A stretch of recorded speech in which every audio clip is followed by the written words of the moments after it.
Attention! Vous devez vous conformer aux normes du Code de l'électricité en vigueur dans votre région. Nous vous recommandons d'utiliser les services d'un électricien.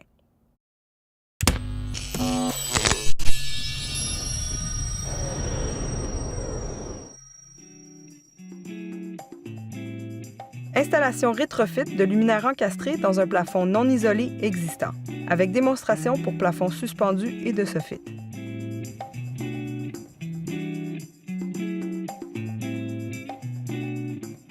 Vous avez pris la décision d'installer des encastrés dans votre maison ou appartement. Vous avez posé votre diagnostic d'installation. Vous avez un plafond non isolé et existant. Vous connaissez la hauteur disponible dans l'entreplafond et vous connaissez également l'épaisseur de votre plafond.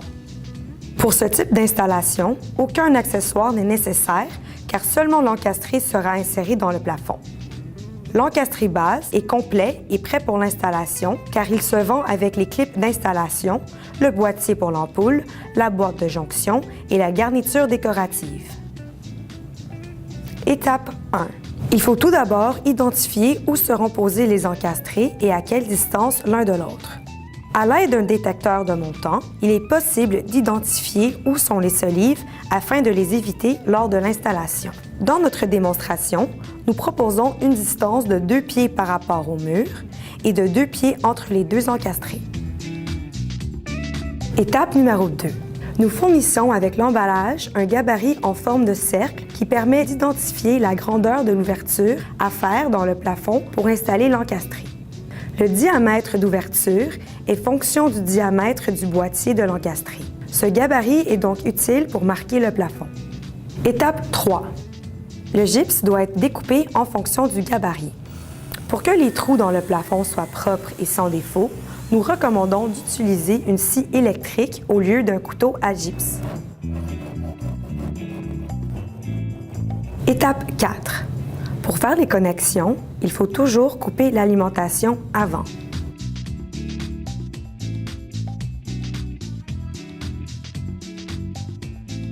Il faut ensuite connecter le fil noir, qui est la charge, au fil de couleur. Le fil blanc, le neutre, au fil blanc, et le fil de cuivre, la mise à la terre, au fil de cuivre de l'appareil.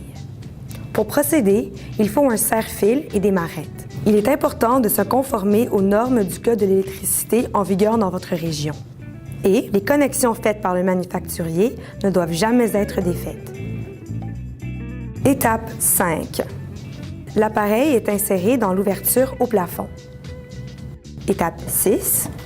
Il faut visser à l'aide d'une perceuse ou d'un tournevis les 2 vis qui se trouvent à l'intérieur de l'appareil pour le fixer au plafond. Étape 7. Il ne reste plus qu'à insérer l'ampoule et ensuite la garniture. À noter, il faut vérifier le sens orientable de l'ampoule pour ajuster la garniture telle que voulue. Important! Si l'installation est pour un plafond suspendu ou un plafond extérieur de soffit, nous recommandons d'utiliser des accessoires. Pour un plafond suspendu rigide ou de soffit, nous conseillons la plaque de montage PF 2002, qui sert à solidifier l'installation sans endommager le plafond, ou PF 606 pour les encastrés de la série 606. Il faut répéter les mêmes étapes. Seulement, avant d'installer l'encastré, il faut installer l'accessoire PF 2002 en choisissant le diamètre d'ouverture qui correspond au diamètre du boîtier.